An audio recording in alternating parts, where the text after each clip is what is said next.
देखिए, किसी भी त्रिभुज यानी ट्रायंगल में सेंट्रॉयड गुरुत्व केंद्र, इन सेंटर अंतः केंद्र, सर्कम सेंटर परिकेंद्र और ऑर्थो सेंटर लंब केंद्र, ये जानना बहुत जरूरी होता है। तो आइए सबसे पहले हम लोग सेंट्रॉयड ऑफ ए ट्रायंगल देखेंगे। तो मान लिया जाए, अभी हम सेंट्रॉयड की जब बात करेंगे तो एक ट्रायंगल लेते हैं, मान लिया जाए ए बी और सी साइड है। मान लिया जाए कि D be the middle point, ठीक है ना, mid point, E be the mid point और F be the mid point. ये डी ई एफ ये साइड्स का जो है मिडिल पॉइंट है। अब देखिए, इस वर्टेक्स से डी को मिला दिया जाए, याद रहे ये परपेंडिकुलर नहीं है। इस वर्टेक्स से ई को मिला दिया जाए और इस वर्टेक्स से एफ को मिला दिया जाए, तो ए डी है ना, बी ई और सी एफ है ना, इसको हम लोग मेडियन कहेंगे। क्या कहेंगे? मेडियंस, माध्यिकाएं, माध्यिकाएं, ठीक है ना। और ये जो मेडियंस होते हैं ये कनकरेंट होते हैं, यानी कि ये कहीं कनकरेंट का मतलब होता है एक बिंदु से पास करने वाली रेखाएं, तो कनकरेंट होती है। और इसको अगर हम जी कहें तो यही जो जी है सेंट्रॉयड कहलाता है। इसको ऐसे हम लोग परिभाषित कर सकते हैं, the point of intersection of medians of a triangle is called centroid of triangle। जी से सूचित किया जाता है। अब ये जी का एक विशेषता होती है कि जी जो है ना ए और डी को डिवाइड करता है इंटरनली, ठीक है ना। और किस रेशियो में? तो A G by G D is equal to 2:1। ये जानकारी रखनी है। तो ये हुआ सेंट्रॉयड। अब है इन सेंटर। इन सेंटर में क्या देखेंगे हम? अंतः केंद्र, इन सेंटर। तो ट्रायंगल लेते हैं और इस ट्रायंगल में ए बी सी। अब देखिए, ये जो एंगल है तो इसका इंटरनल और एक्सटर्नल दो एंगल होता है, अंतः और बहिष्कोण। तो इस इंटरनल एंगल को दो बराबर भागों में बांटने वाली लाइन, ठीक है, इस एंगल को भी दो बराबर भागों में बांटने वाली लाइन और इसको भी दो बराबर भागों में बांटने वाली लाइन, जिसे कि हम लोग बाइसेक्टर कहते हैं। तो ये बाइसेक्टर्स हुआ।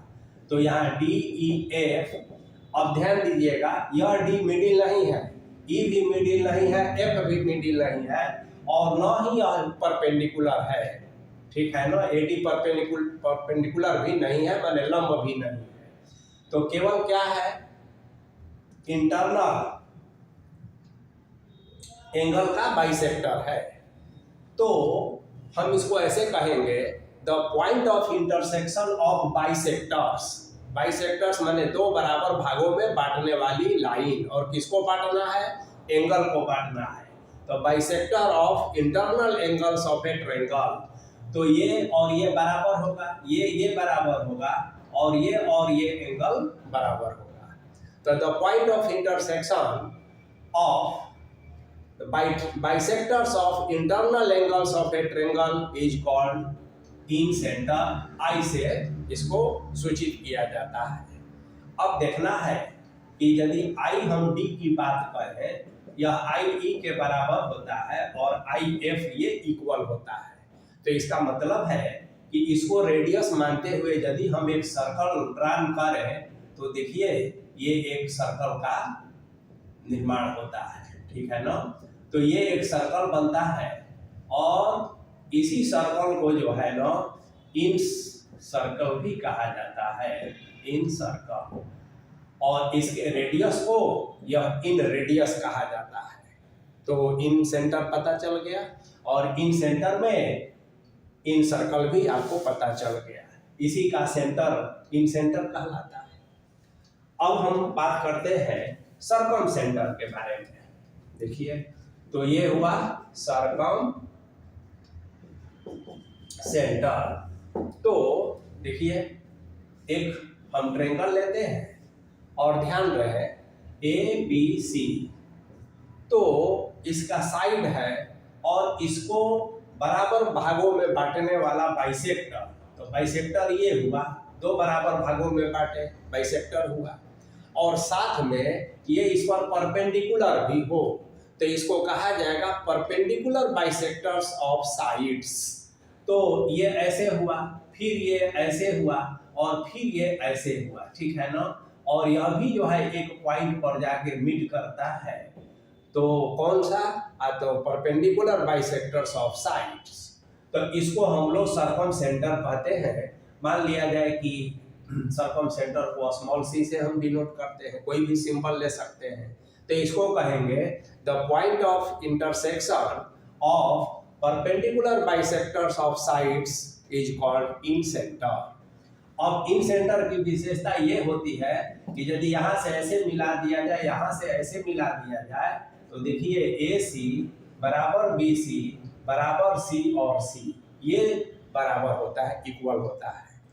तो इसका मतलब है कि यदि हम इसको रेडियस मानते हुए एक ऐसा हम सर्कल खींचे, तो देखिए एक ये बाहर से ऐसे सर्कल हो जाता है और इसी को कहा जाता है सर्कम सर्कल, है ना, सर्कम सर्कल, और हिंदी में परिवृत्त, ठीक है।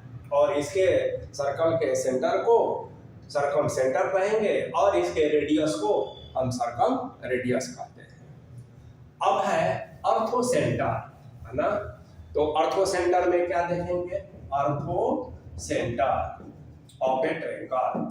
तो देखिए इसमें क्या होता है कि आप A, B और C है, यहां से आप यहां तक परपेंडिकुलर डिस्टेंस यानी कि एल्टीट्यूड, ऊंचाई, ये त्रिभुज की ऊंचाई है, इसे AD से डिनोट करते हैं, यह इस पर परपेंडिकुलर है। फिर उसी तरह से इसका जो है और फिर इसी तरह से इसका जो अल्टीट्यूड है, ठीक है ना। तो ये अल्टीट्यूड जो है एक ही पॉइंट से पास करते हैं, कट करेंट है, और इसी को हम लोग अर्थो सेंटर O से डिनोट करते हैं। तो इसे लंब केंद्र कहते हैं। तो कैसे कहेंगे? The point of intersection of altitudes of the triangles is called अर्थो सेंटर। तो ये जानना जरूरी है और इसकी उपयोगिता बहुत जगहों पर, कोऑर्डिनेट ज्योमेट्री पढ़ेंगे वहाँ, ज्योमेट्री पढ़ेंगे या वहाँ, कई जगहों पर इसकी उपयोगिता होती है। और इसके साथ ही इससे रिलेटेड और भी बहुत सारे प्रॉपर्टीज है जो जानना चाहिए। फिर कभी नेक्स्ट क्लास में उस पर भी हम लोग चर्चा करेंगे।